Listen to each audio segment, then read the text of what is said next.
નમસ્કાર.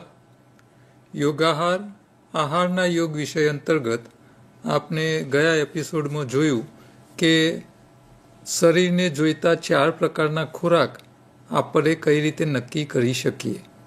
તો એની અંદર એક વાત સૌથી વધારે મહત્ત્વની આપણને એ સમજવા મળી કે જેટલો ખોરાક વજનમાં હલકો એટલા પોષક તત્વો વધારે. હવે એમાં સૌથી હલકા ખોરાકમાં નંબર આવે તો લીલું પાન.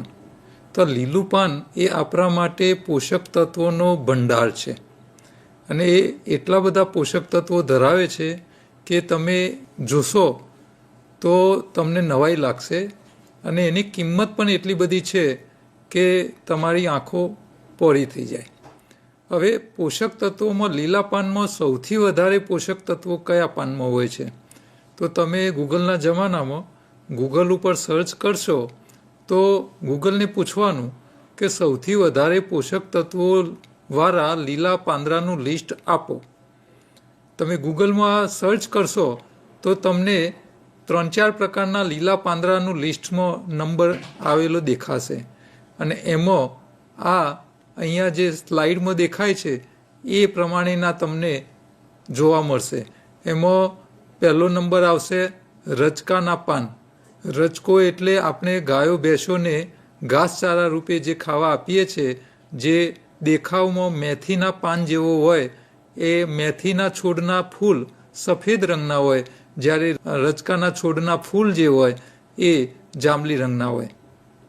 આ રચકો ઘણા વિસ્તારોમાં એને ગદબ પણ કહે છે. તો આ રચકો અંગ્રેજીમાં એને આલ્ફા કહે છે. બીજું પાન આવશે સરગવાનું પાન. અંગ્રેજીમાં એને મોરિંગા લીફ કહે છે. ડ્રમસ્ટિક પણ એને કહેવામાં આવે છે, એનું પાંદડું. અહીંયા ડ્રમસ્ટિક એટલે સરગવાની સિંગ નહીં, પણ સરગવાના પાનની વાત કરીએ છીએ. તો રચકો, સરગવાનું પાન અને ત્રીજું ઘઉંના જવારા. તો ઘઉંના તમે દાનાને વાવો અને પછી 7 થી 10 દિવસ સુધીનો જે ઘઉંનો છોડ થાય, આ ઘઉંના છોડને 10 દિવસ સુધીના છોડને ઘઉંના જવેરા કહેવાય. તો આ પણ પોષક તત્વોમાં અદ્ભુત હોય છે અને પોષક તત્વોનો ભંડાર હોય છે.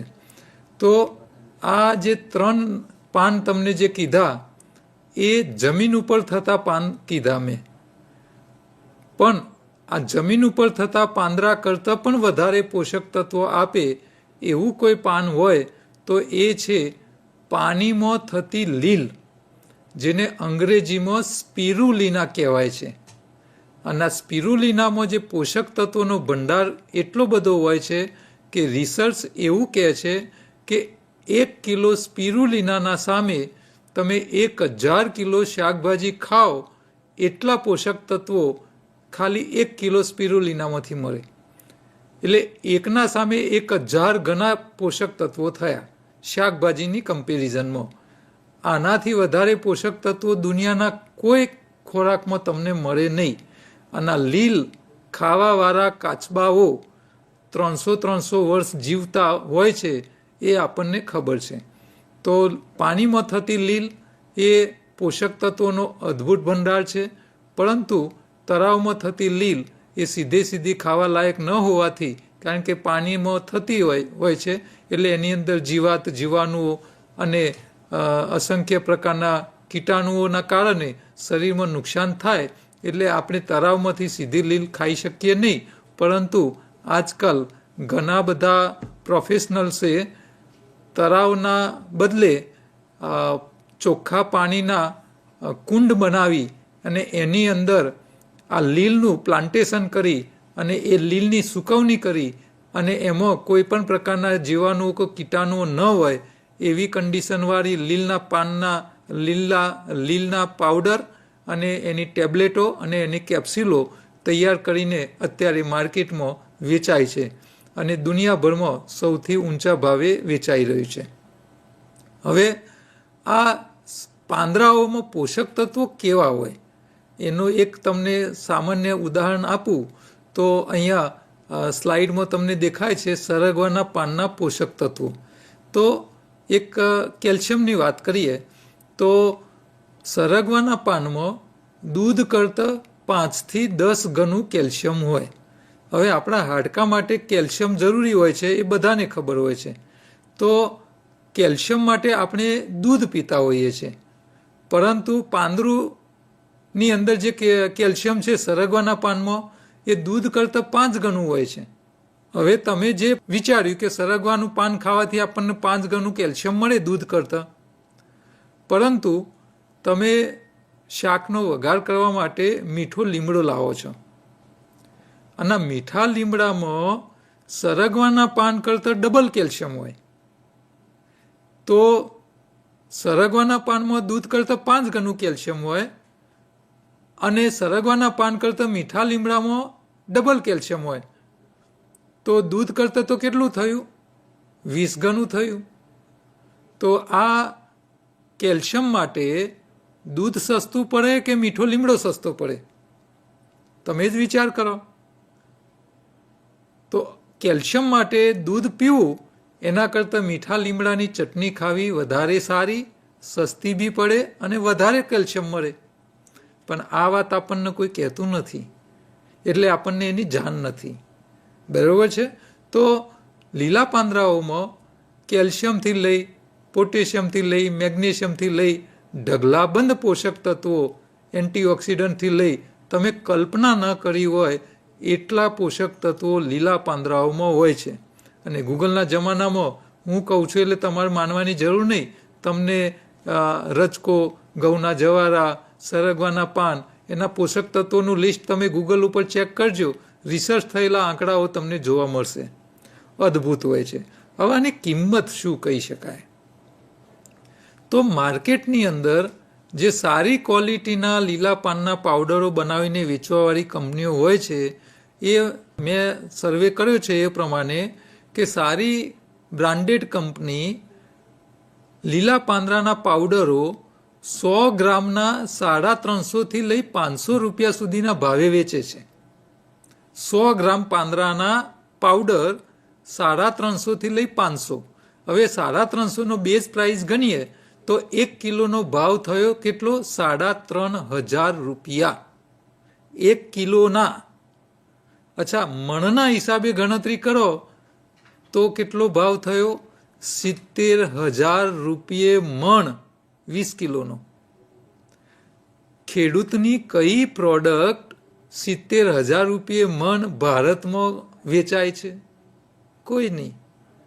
આ વાતની આપણને જાણ જ નથી કે આટલું બધું લીલું પાંદડું મોંઘું છે, એ ઉપયોગી છે અને એટલા માટે તો આટલા ઊંચા ભાવે બજારમાં વેચાય છે.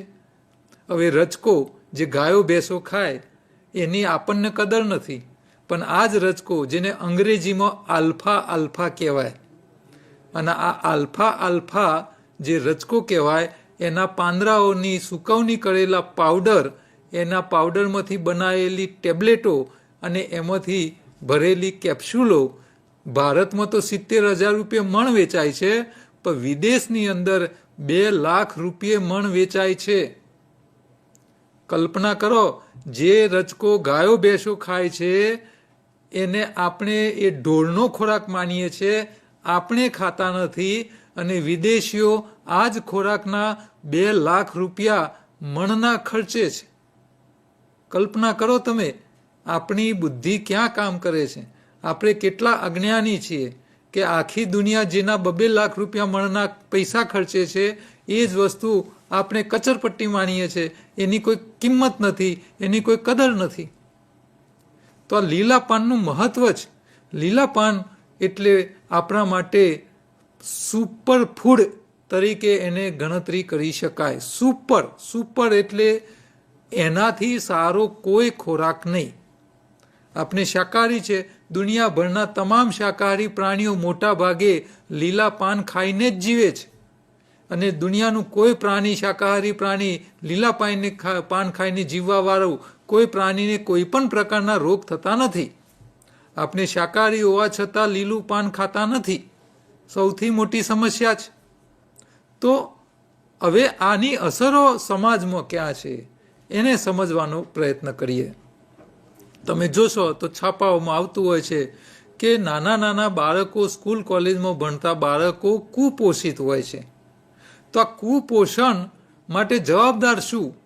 તો જવાબદાર એ જ કે આપણે જે ખોરાક ખાઈએ છીએ એને પોષક તત્વોવાળો હોવા છતાં એને રાંધી અને પોષક તત્વો ખતમ કરી અને પછી ખાઈએ છીએ, એટલે શરીરમાં પોષક તત્વો મળતા નથી. હવે પોષક તત્વો જોઈતા હોય તો સૌથી વધારે પોષક તત્વો લીલા પાનમાં મળશે. તો લીલું પાન આપણે ખાવાનું ચાલુ કરીએ તો શરીરમાં પોષક તત્વો મળવાનું ચાલુ થાય. તો બાળકો કુપોષિત રહે ખરા? બાળકો કુપોષિત ન હોય તો બીમારીઓ આવે નહીં. જે બાળકો જુવાન થઈ જાય, પુખ્ત થઈ જાય અને એમના શરીરમાં કુપોષણનો પ્રોબ્લેમ ન હોય તો એમના લગ્ન થયા પછી એમના બાળકો જન્મે એ પણ તંદુરસ્ત જન્મે. પણ તમે જુઓ આજકાલ શહેરોમાં IVF સેન્ટરો દર અઠવાડિયે એક નવી હોસ્પિટલો બનતી જાય છે, બાળકો કુપોષિત છે. તો આમાંથી બહાર નીકળવાનો સૌથી ઉત્તમ રસ્તો એટલે તમારા ખોરાકમાં થોડો બદલાવ કરવાનો. તમે જેટલું શાક ખાવ છો એટલી લીલા પાનની ચટણી જોડે ખાવાની રાખો. એટલે આ કુપોષણના કારણે નાના બાળકો કુપોષિત છે તો એમને ફાયદો થઈ જશે. કોલેજમાં ભણતા છોકરાઓના વાળ સફેદ થઈ જાય છે. દીકરીઓ જુઓ તો એમના ચહેરા ઉપર લાલાશ હોતી નથી, એનર્જી લેવલ નથી. તમે આ કોલેજમાં ભણતા છોકરાઓને 1 કલાક ઊભા રહેવાનું કહો તો ઊભા નહીં રહી શકે, થાકી જશે. હું કોલેજમાં લેક્ચર લઉં તો 3 કલાક ઊભા લેક્ચર લઉં, મને થાક ના લાગે. અને પેલા કોલેજમાં ભણતા છોકરાઓ બેન્ચ ઉપર બેઠા બેઠા થાકી જાય છે, એનર્જી જ નથી. હવે આ છોકરાઓ જ્યારે લગ્ન થાય તો બાળકો પણ કેવા પેદા થાય? તો આ બધી સમસ્યાઓનું સમાધાન શું? તો દવાઓથી કાંઈ સમાધાન ન મળે.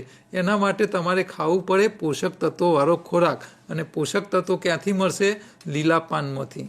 હવે સૌથી વધારે પોષક તત્વોવાળા પાંદડાનું તો મેં તમને અહીંયા લિસ્ટ આપ્યું, રજકો, સરગવો, ઘઉંના જવારા. પણ આ બધા દરેક જગ્યાએ ઉપલબ્ધ ન હોય અને છતાંય આપણે પોષક તત્વોવાળા પાંદડા ખાવા છે અને આ સિવાયના પાંદડા કયા ખાઈ શકાય તો એને આપણે સમજીએ. તો પોષક તત્વો માટે કોઈ પણ લીલું પાન ચાલે. કયા પાન ખાઈ શકાય? કે જે પાંદડા વાંદરા ખાતા હોય બધા પાંદડા આપણે ખાઈ શકીએ. સીધું સાદો નિયમ, જે પાંદડાને વાંદરા ખાતા હોય આ બધા જ પાંદડા તમે લઈ અને એને ખાઈ શકો. પણ હા, આપણે વાંદરાની જેમ સીધા ખાવાના નથી. હા, વાંદરા દરેક પાંદડું ચાવીને ખાય છે. જો તમને ચાવીને ખાવાની આદત ન હોય અને તમે ઉતાવળમાં પાંદડા ખાઈ ગયા તો ખાધેલા પાંદડા પાછા ચાવવા તો લાવી નહીં શકો અને નાના આંતરડામાં જશે તો ફસાશે અને પછી અંદર કબજિયાત થશે. અને બની શકે કે વધારે પડતા પાંદડા ખાઈ જાઓ ચાયા વગર તો આંતરડામાં ફસાઈ જાય અને ઓપરેશન કરીને કાઢવા પડે.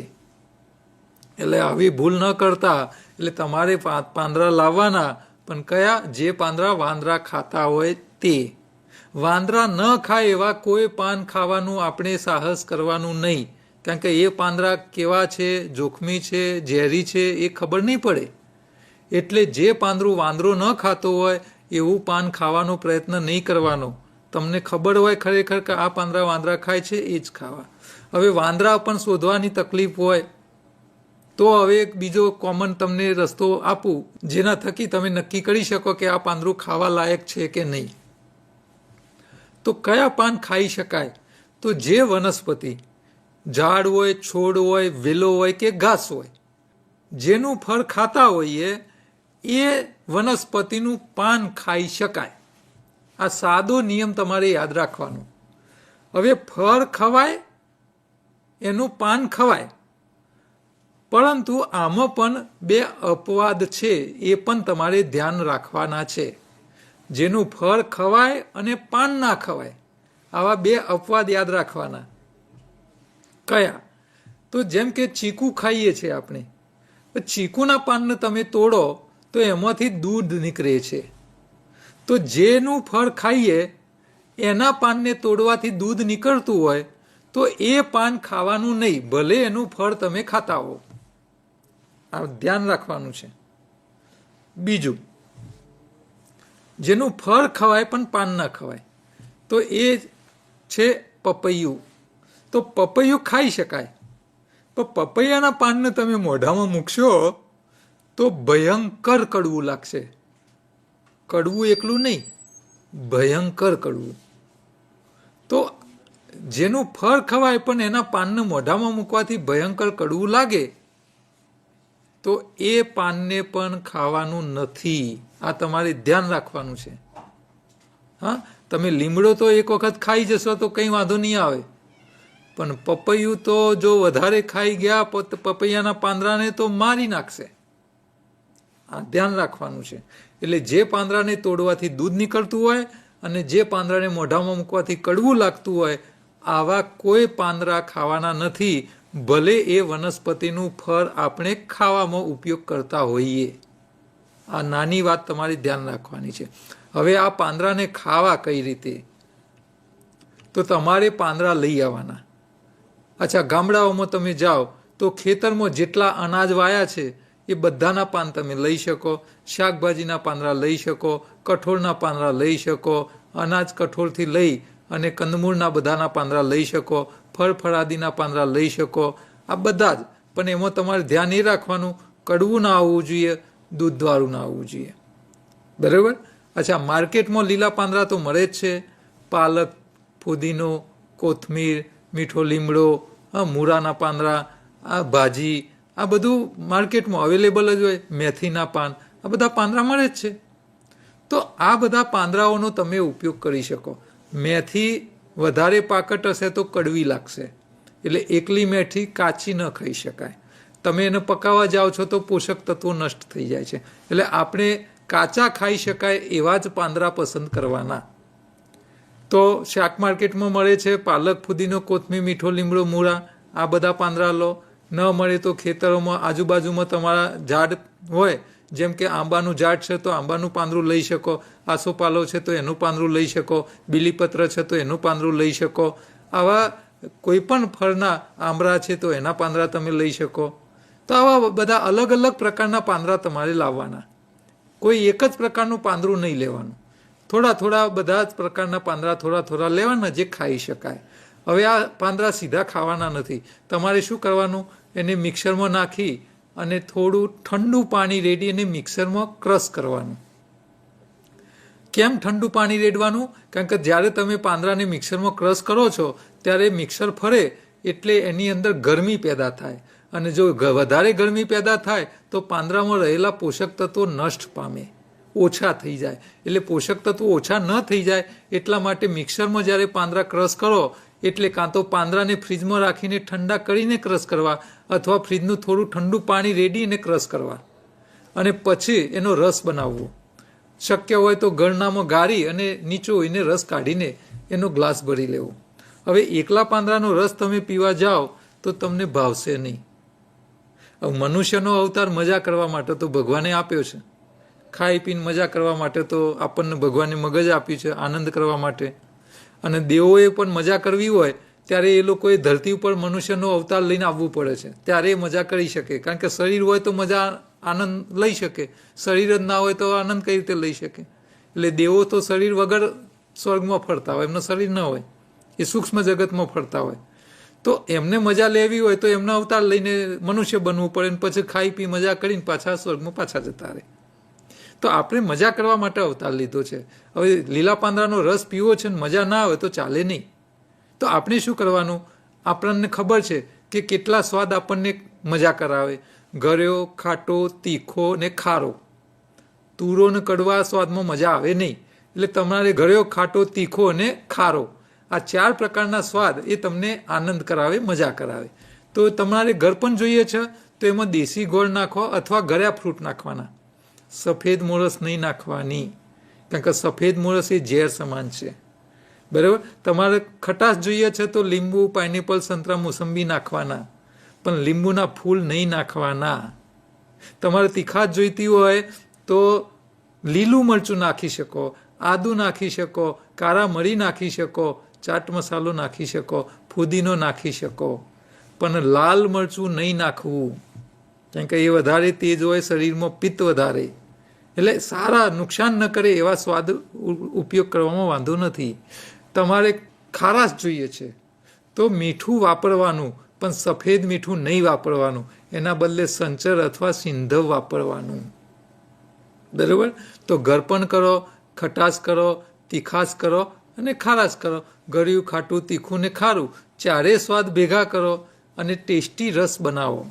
હવે રસોડામાં રસ બનાવ્યો તો એને ઊભા ઊભા ગટગટ પી નહીં જવાનું. તમારે કાચના ગ્લાસમાં લેવાનો, ચમચી લઈ અને ગ્લાસ લઈને ઘરની બહાર આવવાનું અને બાલ્કનીમાં ખુરશી પાથરીને શાંતિથી બેસવાનું અને ચમચી રસ મોઢામાં મૂકવાનો, મમરાવાનો. આઈસ્ક્રીમ ખાતા હોય મોઢાની લાળ ભેગી કરવાની અને પછી પીવાનો. બીજી ચમચી લેવાનો, મોઢામાં મમરાવાનો, લાળ ભેરવવાની પછી પીવાનો. આ રીતે આઈસ્ક્રીમ ખાતા હોય ધીરે ધીરે મમરાવી અને આ રસ પીવાનો. કેમ કે જેટલો ખોરાક આપણા પેટમાં જાય એટલી મોઢાની લાળ સાથે ખોરાક સાથે જવી જોઈએ. આ વાતો આપણે અગાઉના ચેપ્ટરોમાં કરી ચૂક્યા છીએ. લાળ વગરનો કોઈ પણ ખોરાક પેટમાં જવો ના જોઈએ. ભલે રસ હોય તો પણ એને ઘટાઘટ પી જવાનો નથી. અને તમે કાચનો ગ્લાસ લઈ અને બાલ્કનીમાં બેઠા બેઠા પીતા હશો તો પાડોશીને પણ દેખાશે કે તમે કંઈક લીલું પીવો છો. સ્ટીલનો ગ્લાસ હશે તો ખબર નહીં પડે. એટલે 2-4 દિવસે પેલા પાડોશી પણ પૂછશે કે તમે આ રોજ લીલું શું પીવો છો. તો તમારે કહેવાનું કે શરીરમાં પોષક તત્વોનો ભંડાર છે. શરીરને સાજું કરવું હોય, રોગમુક્ત કરવું હોય, શરીરમાં લોહી વધારવું હોય, એનર્જી વધારવી હોય, તો આ લીલું પાન ઉપયોગી છે. અને આજકાલ તો તમને ખબર છે કે હવે તો ડૉક્ટરો પણ ઘઉંના જવારાને ગ્રીન બ્લડ કહે છે. કેવું? ગ્રીન કલરનું બ્લડ, એટલે કે લીલું લોહી જ કહે છે એને. એટલે આ લીલા પાંદડાનો રસ એ આપણા માટે સુપર ફૂડ છે. સૌથી વધારે પોષક તત્વો આપે છે અને સૌથી વધારે હિમોગ્લોબિન એટલે કે લોહી બનાવવા માટે ઉપયોગી થાય છે. હવે આ લીલું પાન એનાથી ઉત્તમ ખોરાક આપણા શરીર માટે કોઈ નથી. જે બાળકો કુપોષિત છે, સ્કૂલ કોલેજમાં ભણતા બાળકોના સફેદ વાળ થતા હોય, દીકરીઓના ચહેરા ઉપર લાલાશ ના હોય, ગાયનેક પ્રોબ્લેમ હોય, એનર્જી લેવલ ના હોય, હિમોગ્લોબિન ઓછું હોય, આ બધા જ બાળકોને તમે રોજ લીલા પાનની ચટણી અથવા આવા ટેસ્ટી જ્યુસ બનાવીને આપો અને ધીરે ધીરે ચાવીને ખાવાની આદત પડાવો તો એમના તમામ પ્રોબ્લેમ થોડાક જ મહિનાઓમાં સોલ્વ થઈ જશે. અને કોલેજમાં ભણતા બાળકોના વાળ સફેદ થતાં અટકી જશે, એનર્જી લેવલ વધશે, હિમોગ્લોબિન વધશે, દીકરીઓના ગાયનેક પ્રોબ્લેમ સોલ્વ થઈ જશે. તો એ લોકોના લગ્ન ન થશે તો એમને બાળકો રહેશે, નોર્મલ કોઈ દવાઓ નહીં લેવી પડે અને જે બાળકો પેદા થશે એ પણ તંદુરસ્ત પેદા થશે. પણ આ ખોરાક આપણે લીલો રંગ ખાતા નથી. એના કારણે આજકાલ કોલેજમાં ભણતા છોકરાઓ લગ્ન કરે છે તો પછી લગ્ન તો થઈ જાય છે, બાળકો રહેતા નથી, ઇનફર્ટિલિટીના રોગ થાય છે, દવાઓ ખાઈને બાળકો રાખવા પડે છે, બાળકો રહી જાય તો નોર્મલ ડિલિવરી નથી થતી, સિઝેરિયન કરીને બાળકો કાઢવા પડે. સિઝેરિયન કરેલા મોટાભાગના બાળકોમાંથી ઘણા બધા બાળકોને પેટીમાં રાખે ત્યારે બચે, નહીતર પાછા મરી જાય. તો આ બધી સમસ્યાઓનું સમાધાન એટલે લીલું પાન. જે બાળકોને તમે લીલા પાનના ખોરાક સ્વરૂપે તમને આપવાનું ચાલુ કરશો તો એમના શરીરમાં આવા કોઈ પ્રોબ્લેમ નહીં રહે અને આપણા દેશના નવી પેઢી તંદુરસ્ત પેદા થશે. તો આ લીલું પાન એ સુપર કોમોડિટી છે.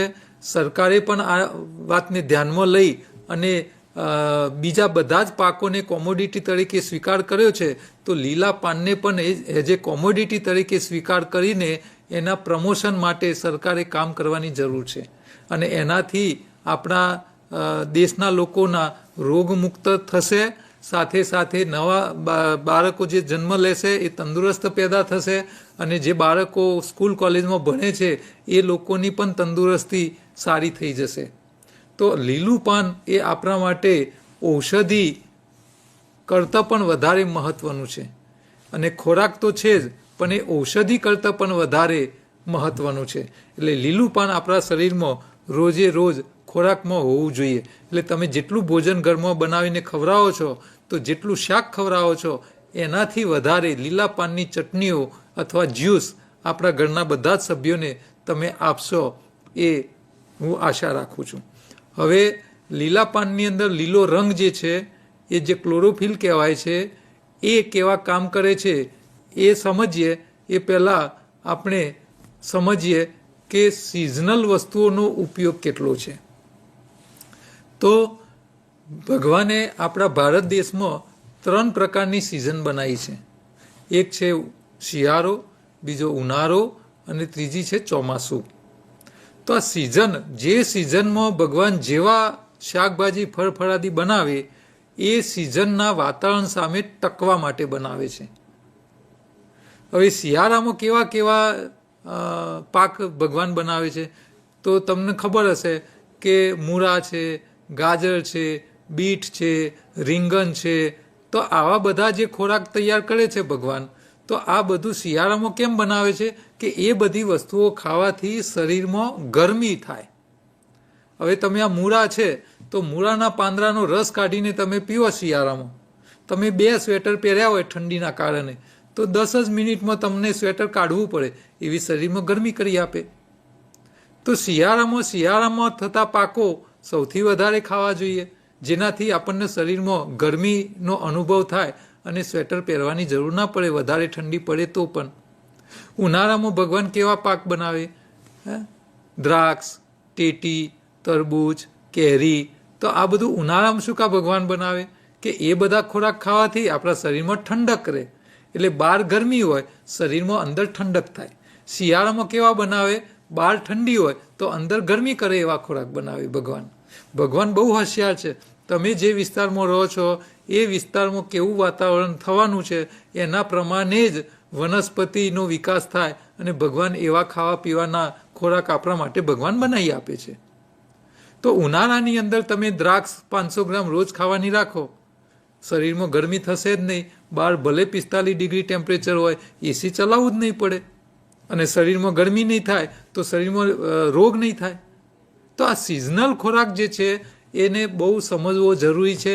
અને દરેક સિઝનનો ખોરાક જે તે સિઝનમાં સૌથી સસ્તો હોય. આ પણ એક ફાયદો છે કે જે ખોરાક માર્કેટમાં સૌથી વધારે સસ્તો મળતો હોય એ સિઝનનો ખોરાક હોય એમ માનવું અને એને સૌથી વધારે ખાવું.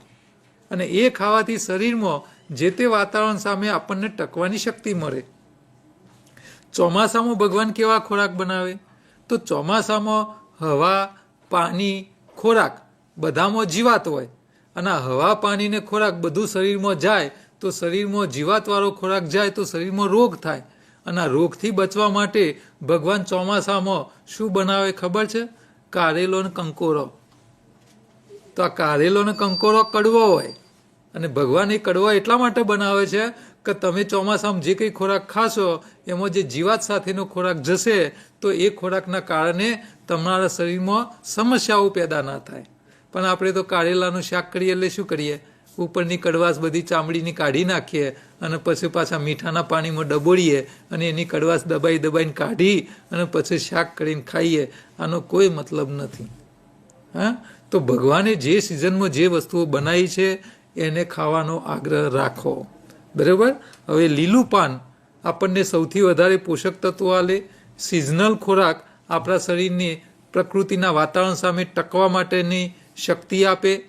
હવે લીલા પાનમાં પોષક તત્વોનો ભંડાર છે, પણ એના સાથે સાથે રિપેરિંગના સામાનની સાથે સાથે ભગવાને શરીરમાં રિપેરિંગનું કામ કરે એવા કારીગરો પણ બનાવી આપ્યા છે.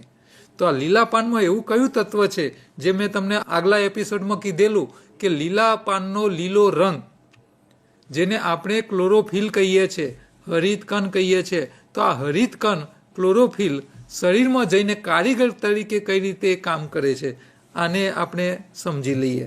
તો આ લીલા પાનનો લીલો રંગ જેને આપણે ક્લોરોફિલ કહીએ છીએ એ લીલું કેમ હોય ખબર છે? લીલું પાંદડું લીલું કેમ હોય છે? ક્લોરોફિલના કારણે. તો ક્લોરોફિલ લીલું કેમ હોય છે કે ક્લોરોફિલનું તમે ચિત્ર જુઓ, અહીંયા ચિત્રમાં તમને દેખાય છે કે ક્લોરોફિલના એટમિક સ્ટ્રક્ચરને તમે જોશો, એના અણુબંધારણને જોશો તો એના સેન્ટરમાં મેગ્નેશિયમ તત્વ હોય છે એના વચ્ચોવચ્ચ.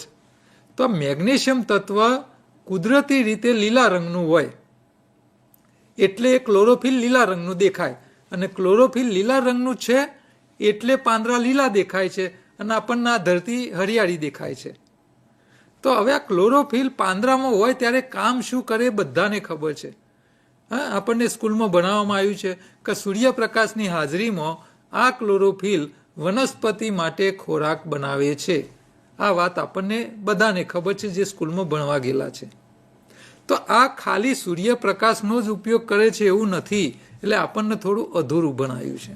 અહીંયા શું થાય છે કે આ ક્લોરોફિલ સૂર્યનો પ્રકાશ એટલે કે અગ્નિ તત્વ લે છે, હવામાંથી કાર્બન ડાયોક્સાઇડ લે એટલે કે વાયુ તત્વ લે, હવામાંથી અથવા જમીનમાંથી પાણી એટલે કે જળ તત્વ લે, અને જમીનનું ખાતર એટલે કે ભૂમિ તત્વ લે.